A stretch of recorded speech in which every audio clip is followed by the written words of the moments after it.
വിശുദ്ധ യൗസേപ്പിന്റെ ദൈവ തിരുമനസ്സിനോടുള്ള വിധേയത്വം. അനുസരണം ബലിയേക്കാൾ ശ്രേഷ്ഠമാകുന്നു എന്ന് ദൈവം സാമുവേൽ ദീർഘദർശി വഴി സാവൂളിനോട് അരുളി ചെയ്തു. ഈ വസ്തുത മനസ്സിലാക്കി വിശുദ്ധ യൗസേപ്പ് അദ്ദേഹത്തിന്റെ ജീവിതത്തിൽ ഇത് പ്രാവർത്തികമാക്കിയിരിക്കുന്നു. അദ്ദേഹത്തിന്റെ ജീവിതത്തിൽ പല അവസരങ്ങളിലും മേലധികാരികളുടെ ആജ്ഞകളെ ശിരസാവഹിക്കുന്നത് കാണാം. അതിലൂടെ ദൈവ തിരുമനസ്സിനോടുള്ള വിധേയത്വവും പ്രസ്പഷ്ടമാകുന്നു. പരിശുദ്ധ കന്യക ഗർഭിണിയായപ്പോൾ വന്ധ്യപിതാവ് പരിശുദ്ധ കന്യകയെ രഹസ്യത്തിൽ പരിത്യജിക്കുവാൻ ആലോചിച്ചു.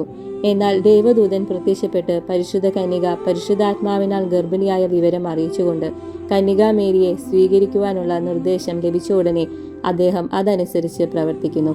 റോമ ചക്രവർത്തി അഗസ്റ്റസ് സീസർ അദ്ദേഹത്തിന്റെ സാമ്രാജ്യത്തിലുള്ള എല്ലാവരും അവരുടെ സ്വദേശങ്ങളിൽ ചെന്ന് പേരെഴുതിക്കണം എന്ന് പ്രഖ്യാപിച്ചപ്പോഴും അദ്ദേഹം അനുസരിച്ചു.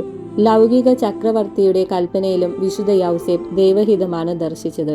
അതിനാൽ പൂർണ്ണ ഗർഭിണിയായ ഭാര്യയോടുകൂടി താമസമന്യേ അദ്ദേഹം ബത്ലഹേമിലേക്ക് പുറപ്പെടുന്നു.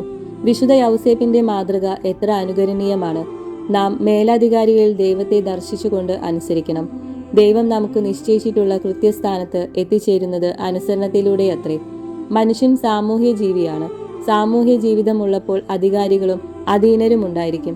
തന്നിമിത്തം ന്യായാധിപരായ അധികാരികളെ അനുസരിക്കേണ്ടത് കർത്തവ്യമാണ്.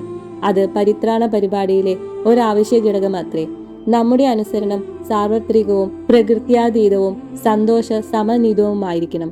വിശുദ്ധിക്ക് അത് വളരെ സഹായകമാണ്. അനുസരണത്തിനുള്ള ഓരോ ആഹ്വാനവും ദൈവൈക്യത്തിനുള്ള ആഹ്വാനമാണ്. നമ്മുടെ പിതാവായ മാർ യൗസേപ്പ് അപ്രകാരം ദൈവ തിരുമനസ്സിനോടുള്ള പരിപൂർണ വിധേയത്വത്തിലൂടെ അഥവാ അനുസരണത്തിലൂടെ ഉന്നതമായ വിധം ദൈവവുമായി ഐക്യപ്പെട്ടു ജീവിച്ചു.